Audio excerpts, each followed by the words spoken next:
हाय दोस्तों, राजवंश सिंह माली आपके अपने YouTube चैनल प्रॉपर्टी गुरुकुल में आपका बहुत बहुत स्वागत है। और जो आज का टॉपिक है वो एक आम तौर पर पूछे जाने वाले सवाल के ऊपर है कि प्रॉपर्टी में मंदी क्यों है और कब तक रहेगी।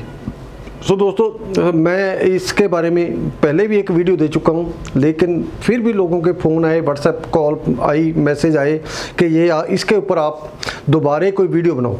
दोस्तों, सबसे पहले जो मैंने इसमें नोट किया है, हमारे पास डिमांड एंड सप्लाई का फार्मूला मैच नहीं कर रहा। डिमांड एंड सप्लाई, तो डिमांड एंड सप्लाई का फार्मूला मैच करता हो, यदि हमारे पास डिमांड बढ़े तो उस प्रॉपर्टी के रेट बढ़ते हैं, उस मार्केट के रेट बढ़ते हैं, उस आइटम के रेट बढ़ते हैं जिनकी सप्लाई कम हो और डिमांड ज़्यादा हो। प्रॉब्लम यह है कि हमारे रियल स्टेट में सप्लाई बहुत ज़्यादा पड़ी है लेकिन डिमांड उतनी नहीं है। यदि हम मोहाली शहर की बात करें, चंडीगढ़ के आसपास की बात करें, खरीदने वाले उतने नहीं हैं जितने प्लॉट पड़े हैं, जितने घर बने पड़े हैं। और सबसे बड़ी बात यह है, अनऑर्गेनाइज्ड वे में पड़े हैं। कोई कहीं बना के बैठा कॉलोनी, कोई बस 2 किलोमीटर खाली पड़ी जगह, 2 किलोमीटर फिर आगे कॉलोनी है, इस तरीके के मतलब बने हुए हैं। इन बातों का हमने ध्यान रखना है। यदि हम ये बातों का ध्यान रखें तो हमारा जो प्रॉपर्टी का में मंदी है उसमें से हम उबर सकते हैं। दूसरे नंबर पर डिमांड सर्वे।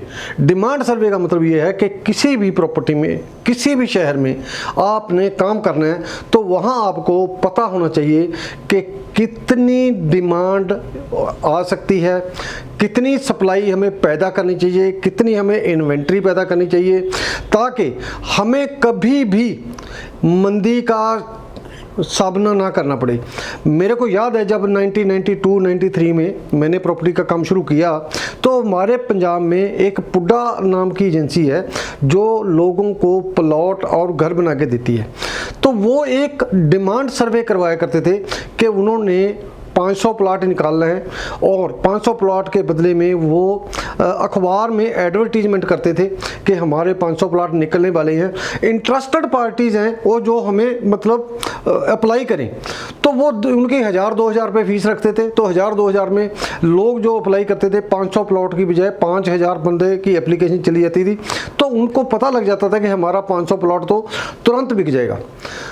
तो ये फार्मूला भी आप आजमा सकते हो। मैंने जहाँ भी मैंने काम किया है वहाँ पर सबसे पहले मैं मार्केट में घूम के देखता हूँ, मार्केट में पैदल जाके भी देखा मैंने कि यहाँ पर किस स्टैंडर्ड के लोग रहते हैं, किस तरह के दुकानदार लोग रहते हैं, किस तरह की इनकी इकोनॉमी कैसी है, और उसके बाद यहाँ पर जो प्लॉटिंग है हमारी कामयाब हो सकती है या नहीं हो सकती। अगला जो कारण है इसमें, मैं समझता हूँ कुछ गवर्नमेंट की पॉलिसीज़ भी इसमें हमारे मंदी का कारण है। नंबर 1, पहले हमें आदत ही नहीं थी कि हम चेक के थ्रू पेमेंट करें। हमारे पास हमने मतलब पार्टियाँ हमारे पास आती थी डील करने के लिए, करोड़ रुपए कैश, गाड़ी की डिक्की पूरी भरी होती थी नोटों के साथ, बोरियों में नोट लेके आते थे और उसकी रजिस्ट्री करवा के उसको कैश दे देते थे, कैश लिखा जाता था उसमें।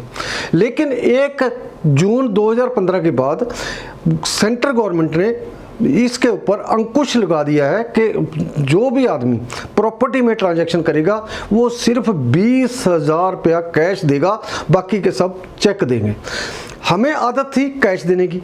कैश देने की वजह से हम कहीं ना कहीं वहाँ भी हमें सटक हुए, हमें मतलब खड़ना पड़ा, सोचना पड़ा कि हम किस तरीके से एग्रीमेंट करें। आगे जो इन्वेस्टर था, इन्वेस्टर करता था कैश पेमेंट कर दी, उसने बयाना लगा दिया जिसको अर्नेस्ट मनी बोलते हैं वो लगा दिया, और उसके बाद उसने ग्राहक ढूंढना शुरू कर दिया। ग्राहक उठा के बाहर बेच के अपना मतलब सारे जो भी बनते थे उसके टैक्स वगैरह बनते थे वो बचा लेता था। और यदि किसी को पेमेंट करनी भी पड़ी तो पावर ऑफ अटॉर्नी और सेल एग्रीमेंट के कागज बनवा के अपने नाम पे कर लेता था और जब रजिस्ट्री होती थी तो बाहर करवा देता था। पावर ऑफ अटॉर्नी 2011 में बंद हुई। पावर ऑफ अटॉर्नी के बंद होने का भी सबसे बड़ा प्रॉपर्टी कारोबार में मंदी आने का इफेक्ट हुआ है। उसके बाद आ गई जीएसटी।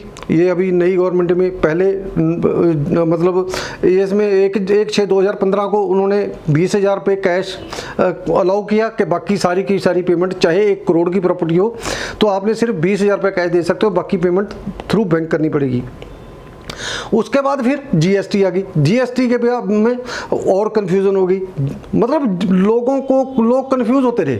ये भी एक मंदी का कारण है कि जीएसटी कहाँ कैसे देनी है, मकान पे कितनी लगनी है, प्लॉट पे कितनी लगनी है, मतलब इसके बाद भी रुक गए लोग। तो ये इन बातों ने प्रॉपर्टी के जो डिमांड को कहीं ना कहीं धराशायी किया है। तो आपने इन बातों का ध्यान रखना है।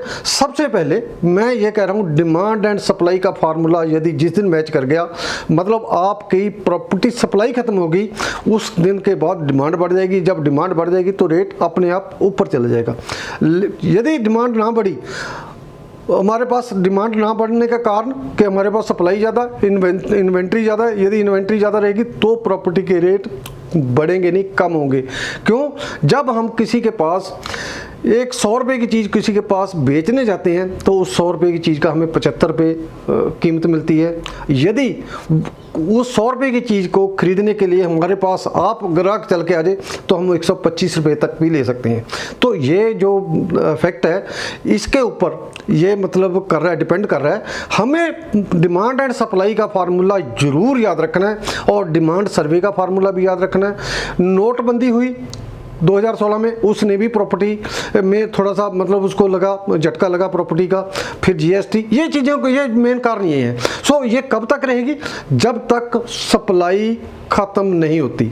सप्लाई ख़त्म होने का मतलब ये नहीं है कि ये 10 साल 15 साल नहीं होगी, लेकिन उसके बिना भी आप काम कर सकते हो। वहाँ पर काम करो जहाँ पर आपको एंड यूज़र मिल जाए, जहाँ पर आपको ग्राहक मिल जाए। सो दोस्तों, आज के लिए इतना ही। यदि वीडियो अच्छी लगे तो इसको लाइक कर लेना और अपने दोस्तों के साथ शेयर कर देना। और जिन दोस्तों ने चैनल सब्सक्राइब नहीं किया, चैनल सब्सक्राइब करके घंटी वाला बटन दबा दो ताकि आपको ऐसी वीडियो मिस ना हो। तो आगे जो आपका सवाल कोई हो कमेंट बॉक्स में लिख सकते हो। कोई नए टॉपिक की वीडियो चाहे तो वो भी आप कमेंट बॉक्स में लिख सकते हो। आजकल भी डिमांड आ रही है कि सर इस टॉपिक पे वीडियो बनाओ, और मैं कोशिश करूंगा कि आने वाले टाइम में 10 दिन में 20 दिन में उस टॉपिक पर वीडियो नई दी जाए आपको। Thank you very much. मिलता हूं जल्दी। आप अपना ध्यान रखो। Thank you.